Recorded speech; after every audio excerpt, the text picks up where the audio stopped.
understand the problems of the third world. But people in the third world can't understand our problems as well. They're just as horrifying for them as their problems are for us.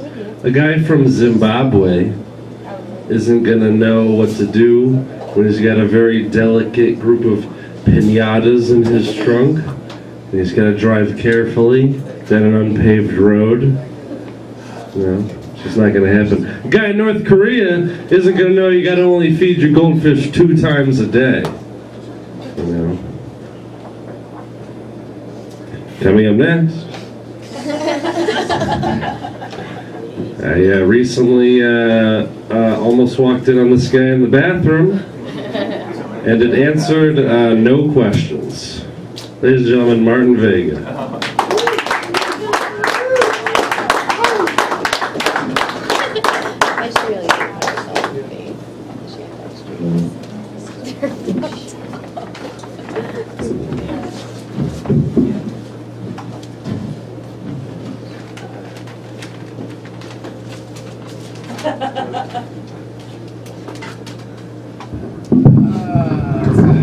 I didn't plan that too well. All right, hey, we were just talking about New Year's, Dana. Thank you for introing that because I want to talk about New Year's. I haven't been here in a little while, so this is kind of my New Year's. I'm back here for the first time. And I was thinking that people talk about New Year's a lot and they say funny things. They say like, oh, you know, the way you're going to start your year, that's the way you're going to end it. I mean, that makes pretty good sense because most people just get fucked up for New Year's. So, like, if you're fucked up at 11:59, you're probably fucked up at 12 o'clock a.m. January 1st, right? Right? So I don't really give New Year's much, much kudos. I don't really believe in it too much, especially this New Year's resolution shit. I'm sorry, I don't mean to cuss, but seriously, people, you know, I think my New Year's resolution this year is just to laugh at everyone else's New Year's resolution. People will be like, yeah, I want to lose weight this year. Yeah. People are like, I want to drink a lot less this year. I'm like, yeah, okay, go whatever, whatever. I want to stop cheating on my boyfriend so much. I'm like, here's my number. Because people don't change. They're all the same. People should just make a resolution to be like fat, substance-abusing liars. And then we'd all be like, actually, you know, accomplishing our resolutions, right?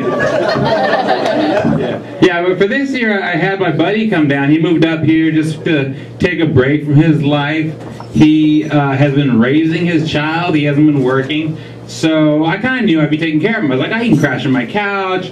We'll eat, you know, I figured double my budget for food, and we'll be fine, right?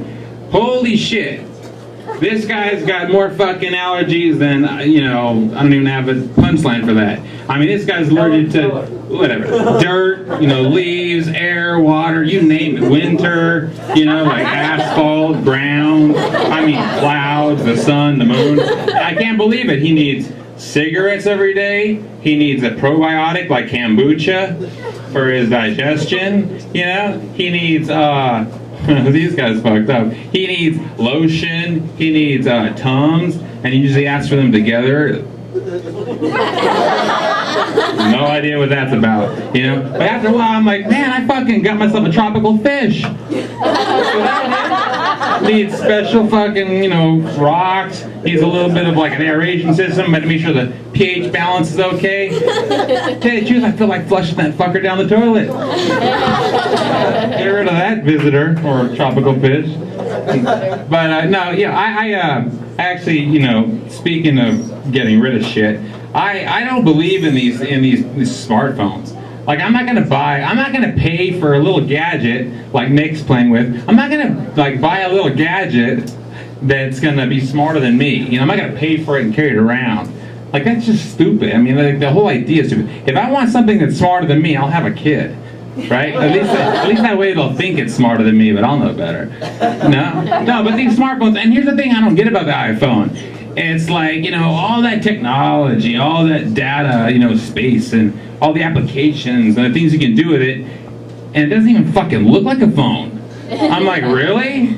Like, you know, like a smartphone can make it look like a phone? It looks like you're holding up like a sewing kit to your ear. You know? I mean, it's like, I don't know, maybe like I'm just not down with the whole idea that the concept of a phone is amorphous. You know, like it's just a matter of if you can hear someone speaking to you through it, that's a phone. Like, really? Puts a lot of psychotic people right there in front, you know? It's like I heard something.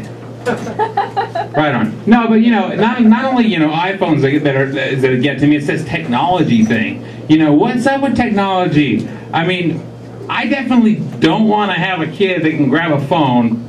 Rather, I would be afraid to have a child grab my phone and say, "What does a bleep look like?" You guys seen that commercial? It's like, really? You're gonna show it like a kid's gonna be like, "Hey, what is a whatever one of you guys said tonight look like? What does a Volta look like?" You know, like that's what I want my kid to use his phone for. You know, like no more calling people. Let's actually look up disgusting shit on Google. Okay, but you know, it's not all about, you know, it's not all about the technology, because sometimes, you know, it's nice just to be relaxed and enjoying nature. I, for one, I love the ocean.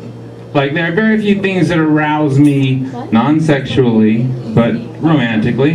There are very few things that arouse me like a good open ocean voyage. You know, it's not for everyone. It's not for everyone. I totally get that. In fact, there was this guy back in the 1800s. His name was Sam Colt, and he's funny because he hated being in the ocean so much. He was out there for a year that he invented something to kill people faster. I was like, wow, really, dude? This is what you spent your time doing? He whittled a fucking wooden 6-shooter.